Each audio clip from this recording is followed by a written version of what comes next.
साथियों, एक ऐसी योजना है जिसमें आपको ब्याज से पूरी तरह से मुक्ति भी मिल सकती है कि हर जरूरतमंद को इस योजना के बारे में सब कुछ अच्छी बातें अच्छी तरह पता होनी चाहिए, तभी तो हमारा गरीब भाई बहन उसका फायदा उठा पाएगा। जी हाँ फ्रेंड्स, गवर्नमेंट की नई लोन स्कीम के जरिए आप सबको बिना गारंटी के आधार कार्ड पर लोन मिलेगा। अगर आपके पास आधार कार्ड है तो किसी से पैसे उधार लेने की जरूरत नहीं है। अब यहाँ जो आपको गवर्नमेंट स्कीम में लोन मिलेगा, इसमें आपका यह फायदा रहेगा, लोन पे इंटरेस्ट नहीं लगेगा, इंटरेस्ट फ्री लोन है, कोलेटरल फ्री लोन है, तो इसमें किसी भी प्रकार की कोई गारंटर की भी आवश्यकता नहीं रहेगी। यहाँ देखिएगा, मेरा है जो यहाँ पर है जो 1,50,000 रुपए का लोन का अमाउंट है जो अकाउंट में क्रेडिट हो चुका है। अगर आप भी लोन अप्लाई करना चाहते हैं तो इस वीडियो में गवर्नमेंट की इस नई स्कीम में लोन अप्लाई करने का पूरा कंप्लीट प्रोसेस जानेंगे,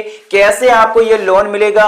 लोन जो आपको दिया जा रहा है, इस लोन पे आपका मेन चीज ब्याज नहीं लगेगा, लोन आपका माफ होगा। सरकार का ये सबसे सस्ता लोन है। यहाँ पर इस वीडियो में ये लोन अप्लाई करने का पूरा प्रोसेस जानने वाले हैं। वीडियो आप ध्यान से देखें कैसे आपको ये ऋण अप्लाई करना है। देखिए, हम बात कर रहे हैं पीएम स्वनिधि स्कीम की। अगर आप लोग पीएम स्वनिधि स्कीम के माध्यम से लोन अप्लाई कर रहे हैं तो यहाँ अगर आपको कोई भी किसी भी प्रकार का प्रॉब्लम वगैरह रहता है, अगर आपका लोन का फॉर्म रिजेक्ट हो गया है तो कैसे आप दोबारा यहाँ पर फॉर्म अप्लाई कर पाएंगे, लोन लेने का सही तरीका क्या है। देखिए, पीएम स्वनिधि स्कीम में अभी काफी चेंजेस हुए हैं। अगर आपको लोन की रिक्वायर्ड है तो इस स्कीम के माध्यम से मिनिमम या मैक्सिमम आप कितना लोन ले पाएंगे। बड़े लोन की रिक्वायर्ड है 5 लाख से अधिक लोन चाहिए, तो यहां पर कौन सी स्कीम आपके लिए बेस्ट रहेगी, इस वीडियो में गवर्नमेंट लोन स्कीम की पूरी जानकारी कवर करने वाले हैं। अब देखें, अगर आप लोग आधार कार्ड की मदद से लोन अप्लाई कर रहे हैं तो यहां पर आपको पीएम स्वनिधि स्कीम में लोन अप्लाई करेंगे तो डैशबोर्ड पे आपको विद आधार का ऑप्शंस मिल जाएगा। यहां से कंटिन्यू करके डायरेक्ट आप आधार कार्ड का यूज करके भी लोन अप्लाई कर पाएंगे। लोन आपको जो मिलेगा, इसमें देखिएगा, पहले जो आपको ऑप्शंस नजर आ रहे थे 10,000 रुपए का, 20,000 रुपए का, 50,000 रुपए का, ऐसा ऑप्शंस नहीं था। अब इसमें भी आपको देखने को मिल जाएगा। अगर आप छोटा लोन लेना चाहते हैं तो डायरेक्ट यहां से भी अप्लाई कर पाएंगे, क्योंकि यहाँ पर काफी सारे लोगों को प्रॉब्लम वगैरह रहता है। तो यहाँ पर सारे स्टेप इजी बनाए गए हैं, अलग अलग स्टेप में यहाँ पर आपको लोन दिया जा रहा है। यहाँ पर आपको देखने को मिल जाएगा, जैसे अगर आपको बड़ा लोन चाहिए 50,000 रुपए का, इससे अधिक लोन की रिक्वायर्ड है तो भी आप लोन ले पाएंगे। कैसे आपको लोन मिलेगा, लोन अप्लाई करने का प्रोसेस है, वो इस वीडियो में जानेंगे। जो पीएम स्वनिधि स्कीम है, इसमें अगर आप लोन अप्लाई कर रहे हैं तो यहाँ जो आपको लोन मिलेगा, इसमें आपको फायदा ये मिलेगा होगा, जैसे लोन पे 7% के अप्रॉक्स की सब्सिडी मिलेगी।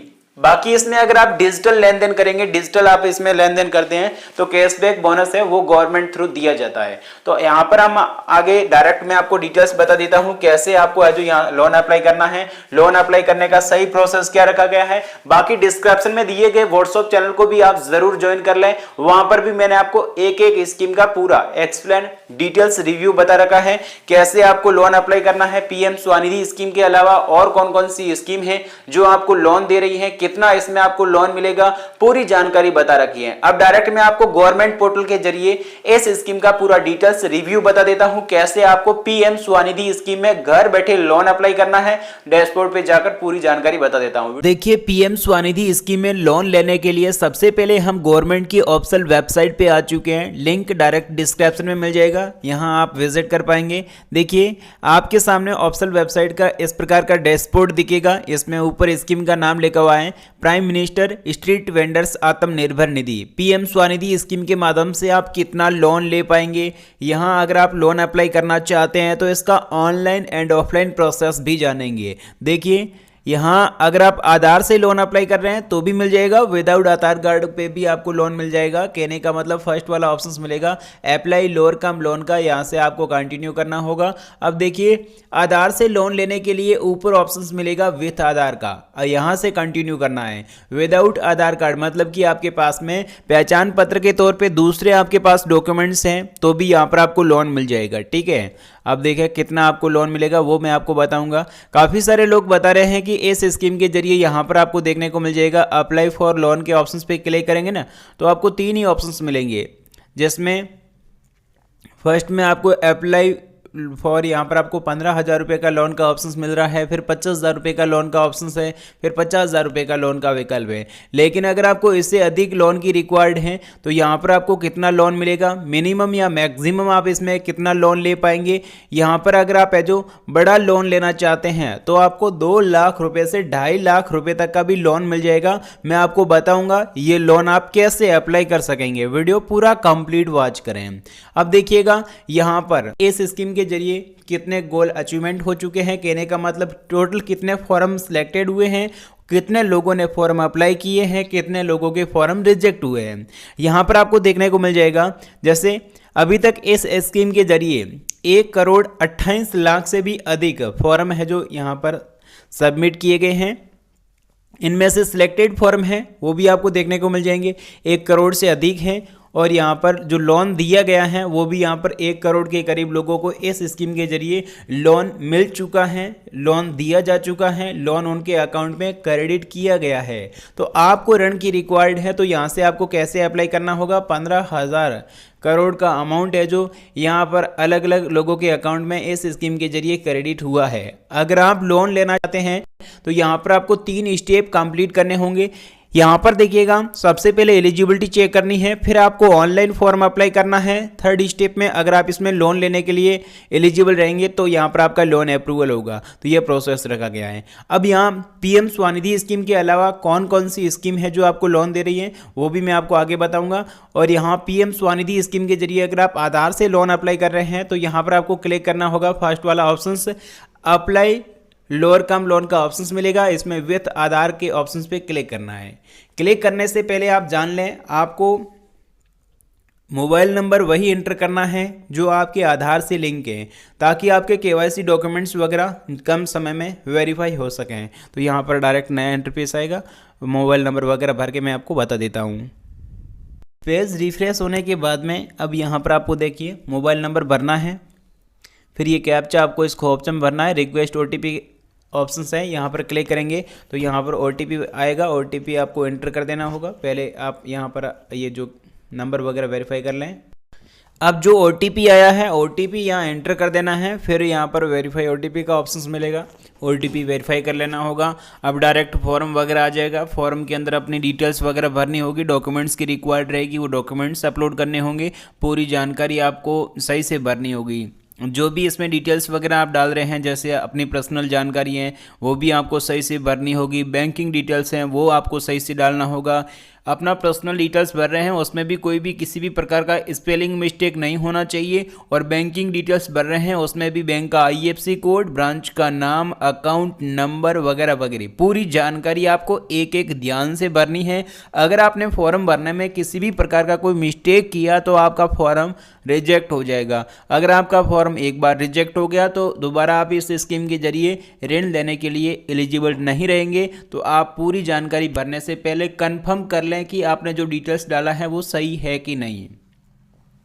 तो यहाँ फॉर्म भरने के लिए सबसे पहले आपको वेंडर कैटेगरी चेकआउट कर लेना होगा, उसके बाद में एप्लीकेशन फॉर्म भरना होगा। अगले स्टेप में एप्लीकेशन फॉर्म भरने के बाद डॉक्यूमेंट्स अपलोड करने होंगे। तो यहाँ पर देखिएगा, तो यहाँ पर एप्लीकेशन फॉर्म आ चुका है। फर्स्ट में आपने जो डिटेल्स भरा है, अगर आपका आधार वेरीफाई नहीं हुआ है तो पहले अपना आधार वेरिफिकेशन कंप्लीट कर लें। अगर आपने आधार से लिंक नंबर डाले हैं तो ऑलरेडी यहाँ पर आपका आधार वेरिफिकेशन हो जाएगा। मेरा आधार वेरिफिकेशन है जो कंप्लीट हो चुका है, अपना आधार वेरीफाई कंप्लीट कर लें। फिर आपको ULB इन्फॉर्मेशन भरनी होगी, इसके अंदर यहाँ पर आपको है जो पूरी जानकारी आपको सही से डालनी है, जो भी आप डिटेल्स वगैरह भर रहे हैं। जैसे फर्स्ट में यहाँ पर आपको भरना होगा, जैसे यहाँ पर मैं आपको बता दूँ, स्टेट का नाम सेलेक्ट कर लेना होगा, डिस्ट्रिक्ट का नाम हो गया, फिर यहाँ पर आपको ULB नाम, वार्ड का नाम, वार्ड नंबर वगैरह आपको इसमें भर देने होंगे। पूरी जानकारी इसमें आप सही से डालें। जैसे यहाँ पर अपना स्टेट है वो आप चॉइस कर लीजिएगा, जिस भी स्टेट के आप रहने वाले हैं। सेंट्रल गवर्नमेंट की यह स्कीम है, सभी स्टेट में है जो इस स्कीम को मंजूरी दी गई है। स्टेट यहाँ से आप चॉइस कर लेना, यहाँ पर सभी स्टेट का नाम है जिस स्टेट में इस स्कीम को मंजूरी दी गई है। उसके बाद आपको पर्सनल इन्फॉर्मेशन के तौर पे आपका जो आधार वाला डिटेल्स हैं वो यहाँ कॉपी किया गया है और रिक्त ऑप्शंस हैं वो आपको अपने हाथों से टाइप करने होंगे, जैसे कि यहाँ पर आपको देखने को मिल रहा है। बाकी के जो ऑप्शंस हैं वो आपको अपने भरने होंगे हाथों से। मैरिटल स्टेटस हो गया, प्लस सोशल कैटेगरी एंड और भी अदर जानकारी हैं वो आपको इसमें भरनी होगी। फिर केवाईसी डॉक्यूमेंट्स में भी आप आधार नंबर वगैरह भर के इसमें केवाईसी डॉक्यूमेंट्स वगैरह वेरीफाई कर लें। सेकंड नीचे स्क्रॉल करना होगा। आधार ई केवाईसी के ऑप्शंस में आधार वाला एड्रेस कॉपी किया गया है। करंट एड्रेस में जिस लोकेशन एरिया में अभी आप वर्तमान में रहते हैं वहाँ का आपको एड्रेस भरना होगा। जैसे यहाँ जैसे ऑलरेडी जिस लोकेशन एरिया में अभी आप रहते हैं, पहले अगर आप लोग दूसरे लोकेशन में रहते थे, अब अगर आप जैसे दूसरी जगह पे रहते हैं तो वहाँ करंट एड्रेस वर्तमान का आपको एड्रेस भरना होगा। आधार वाले सेम एड्रेस में रहते हैं तो यहाँ राइट पर टिक मार्क करना, सेम एज अबव का ऑप्शन मिलेगा, यहाँ क्लिक करना, ऑटोमेटिकली आधार वाला एड्रेस कॉपी हो जाएगा। नहीं तो आपको करंट एड्रेस इसमें भर देना होगा। उसके बाद में वेंडिंग एक्टिविटी है वो आपको सिलेक्ट कर लेना होगा। नीचे आपको स्क्रॉल करना होगा। स्क्रॉल करने के बाद में यहाँ बैंक डिटेल्स भरनी होगी। यहाँ पर location area of vending complete कर लेना होगा। बैंकिंग डिटेल्स में बैंक का नाम सेलेक्ट कर लीजिएगा। सभी बैंक के नाम यहाँ पर सेलेक्ट के आइकॉन पे क्लिक करेंगे तो आ जाएंगे। जिस भी बैंक में आपका अकाउंट है बैंक का नाम यहाँ चॉइस कर लें। देखिए ये बहुत सी अलग अलग स्कीमें, जो ये स्कीम है इसमें ये सभी बैंक है जो आपको लोन दे रही हैं इस स्कीम के माध्यम से। तो किसी भी बैंक में आपका अकाउंट है तो यहाँ पर आपको लोन मिल जाएगा। फिर यहाँ पर आपको जो बैंक का IFSC कोड डालना है, ब्रांच का नाम डालना है, अकाउंट नंबर भरना है, पूरी जानकारी भरनी है। डिजिटल पेमेंट में आपको यस पे टिक मार्क कर देना होगा। इसमें पेमेंट का आइकॉन मिल रहा है, यहाँ पर आप यस पे रहने दें। उसके बाद में नीचे स्क्रॉल कीजिएगा। एग्जिटिंग लोन कहने का मतलब पहले से आपका ऑलरेडी कोई पेंडिंग लोन चल रहा है तो उसका आपको अमाउंट वगैरह डालना है, कौन सी बैंक से लोन ले रखा है, अमाउंट वगैरह EMI डाल देनी है। उसके बाद रिक्वायर्ड लोन अमाउंट, अब जितना लोन चाहिए यहाँ पर आप अमाउंट डालिएगा। अगर आप इसमें लोन लेना चाहते हैं जैसे 5,000 रुपये का, 15,000 रुपये का, तो यहाँ आप जो भी अमाउंट सेलेक्ट कीजिएगा। सेकंड टर्म में यहाँ पर आपको 50,000 रुपये का लोन मिलेगा, फिर 50,000 रुपये का लोन मिलेगा। अब मैंने आपको पहले बताया इस स्कीम के माध्यम से अगर आपको अधिक लोन की रिक्वायर्ड है तो 2 लाख रुपये से 2.5 लाख रुपये तक का भी आपको लोन मिल जाएगा। बट ये लोन आपको तभी मिलेगा जैसे अगर आपने 50,000 रुपये का लोन लिया, ये अगर आप टाइम पे रीपेमेंट कर देंगे, कोई भी आपका किस्त ड्यू नहीं रहेगा, तो इसमें आपको अगली बार बड़ा लोन मिल जाएगा 1 लाख रुपए का, 2 लाख रुपए का। तो इस प्रकार इसमें जैसे आप लोन लेंगे उसमें लोन आपका ड्यू नहीं रहेगा, किस्त ड्यू नहीं रहेगा, EMI टाइम पे आप चुका देंगे तो आपको फ़ायदा ये मिलेगा इस स्कीम में। एक तो 7% के अप्रॉक्स की सब्सिडी मिल जाएगी। बाकी इसमें डिजिटल आप ट्रांजैक्शन करेंगे तो कैशबैक बोनस है वो भी आपको मिलेगा। 1 लाख रुपए का लोन है तो आपको 20 से 30,000 रुपये के अप्रॉक्स का इसमें आपको बोनस है वो भी देखने को मिल जाएगा। तो यानी कि इसमें आपको काफ़ी फ़ायदा देखने को मिलता है। इंटरेस्ट भी आपका नहीं रहेगा, प्लस इसमें आपको सब्सिडी के अकॉर्डिंग छूट मिलेगी। डिजिटल लेन देन करने पर बोनस है वो भी आपको गवर्नमेंट थ्रू दिया जाएगा। तो ये प्रोसेस रखा गया है। बाकी PM स्वनिधि स्कीम में लोन अप्लाई करने का A to Z complete process जानना है तो डिस्क्रिप्शन में व्हाट्सअप चैनल का लिंक मिल जाएगा, वहाँ से भी आपको जो कंटिन्यू जानकारी मिल जाएगी। यहाँ से देखिए एप्लीकेशन फॉर्म भर लिया, उसके बाद डॉक्यूमेंट्स की रिक्वायर्ड रहेगी। डॉक्यूमेंट्स आपको एक एक अपलोड कर देने होंगे। जो डॉक्यूमेंट्स इसमें लगेंगे वो भी मैंने आपको बता रखे हैं, तो डिस्क्रिप्शन में दिए गए व्हाट्सअप चैनल को ज़रूर ज्वाइन करें। उसके बाद आपको फॉर्म सबमिट कर देना होगा। फॉर्म सबमिट करने से पहले एक बार आप फॉर्म चेकआउट ज़रूर करें। जो आपने डिटेल्स डाली हैं वो आपको एक बार अपने डॉक्यूमेंट्स से प्लस अकाउंट डिटेल्स डाली हैं तो बैंक डायरी से अकाउंट नंबर वगैरह मैच कर लें, पूरी जानकारी कंफर्म हो जाए, उसके बाद आपको फॉर्म सबमिट करना है। ठीक है, तो इस प्रकार आप इस स्कीम के जरिए लोन ले पाएंगे। आपको कितना लोन चाहिए, बड़े लोन की रिक्वायर्ड है तो गवर्नमेंट की अलग अलग स्कीम है, वहाँ से भी आप लोन ले पाएंगे। कितना लोन अप्लाई कर रहे हैं, क्या प्रॉब्लम आ रही है, बड़े लोन की रिक्वायर्ड है तो भी कॉमेंट में बताएं, ताकि आपके अकॉर्डिंग जो बेस्ट स्कीम होगी वो मैं आपको गाइड कर पाऊंगा और उस स्कीम में लोन अप्लाई करने का भी प्रोसेस बता दूंगा। कोई भी डाउट है किसी भी स्कीम के रिलेटिव तो कॉमेंट में ज़रूर पूछें।